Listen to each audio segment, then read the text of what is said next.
100 वर्षों तक नहीं होगा। तेरा और भगवान का भेंटा 100 वर्षों तक नहीं होगा। इसी कारण से महाराज भगवान 100 वर्ष तक वापस नहीं आए।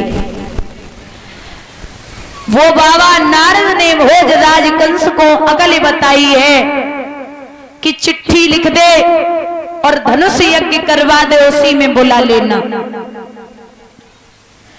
अक्रूर जी चिट्ठी लेके चले।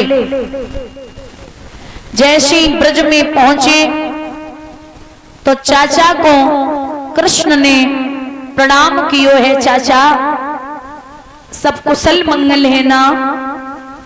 तो बड़ी मीठी बात कही कि हे कृष्ण, मैं कंस के दरबार में ऐसे रहता हूं जैसे 3200 दांतों के अंदर जिब्या निवास करती है।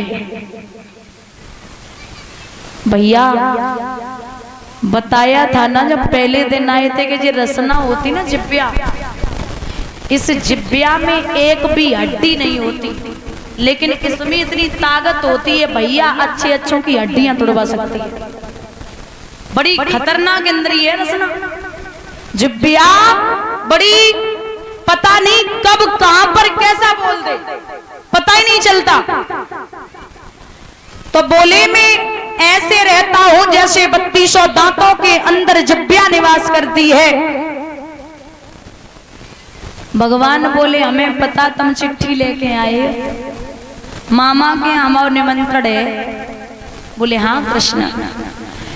मैया यशोदा ने वो चिट्ठी पढ़ी। अरे महाराज बहुत रोई, क्योंकि भगवान 2 वर्ष रहे वृंदावन में, 5 वर्ष वो 2 वर्ष रहे गोकुल में। वो कैमरा को है, कैमरा के नाम दे रहे हो।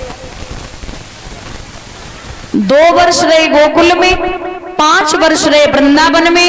उसके बाद में कंस के भय से एक नगर बसाया है जिसका नाम है नंदगांव।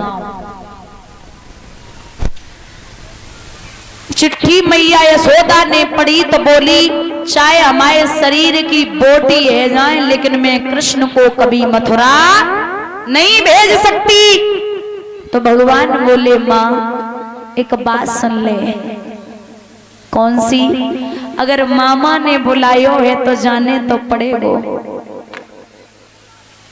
शाम को पता चलो बुजुर्गों, रात्रि का समय है, मैया यशोदा को पूरी रात नींद ना आई। एक खम्मे को पकड़ के और मुंह के बल, मुंह जो है वो जमीन पे पड़ा, सीधी लेटी हुई। भगवान ने मैया यशोदा के कमरा को देखो तो मां नहीं है। आज भगवान पहुंचे और मैया के सिर को अपनी गोदी में रखी। बोले अरे बावरी मां, तू ऐसे रोवेगी तो भला मेरा जाना कैसे होगा? जैसे कि 2 महीने का या 1 महीने का बच्चा होता है ना, और माँ उसका विशेष ख्याल रखती है, उसी तरीके से भगवान कन्हैया को मैया यशोदा गोदी में लिटाए, माथे पे बार बार चुम्बन कर रही। अरे पूत, लोग कहते थे कि तू देवकी का बेटा है, लेकिन आज पता चल गया तू वास्तव में देवकी का ही बेटा है। आज अगर तू मेरा बेटा होता तो हे कृष्ण, तू मुझे छोड़ के कभी जीवन में नहीं जाता। भगवान बोले मां हमें रोए रोए के मत रुलावे, देख मैं तुझसे बहुत प्रेम करता हूँ। और पता ना है सारे ब्रज में कहां से खबर लग गई। वो जो गोपियां थी ना, वो भगवान के चरणों पे पड़ी भूखी हिरनी की तरह, और कह रही गोविंद हमें पता है तुम मथुरा काहे को जा रहे। वहां ज्ञानवान दानी पंडित अनेक रहे, यहाँ गोप ग्वालर गोपियां गमारी है, यहाँ घास फूस के बने झुपड़ियां हैं, वहां संगमरमर के बने महल और अटारी हैं। यहाँ जरा सी छाछ पे आपको नचायो जावे, वहां व्यंजन बनाएंगी सुकुमारी है। यहाँ तुम्हें रूखी सूखी मिले, वहां 56 प्रकार के भोजन बनाएंगी सुकुमारी है। आपको तो जहां आराम मिलेगा आप तो वहीं रहोगे, हमें पता है गोविंद तुम मुझे छोड़ के अवश्य जाओगे। भगवान बोले कि तुम ऐसे कैसे बोल रही हो?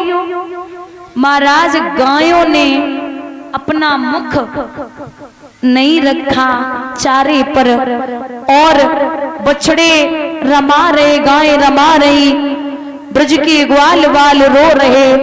तो भगवान बोले मैया एक बात सुन ले,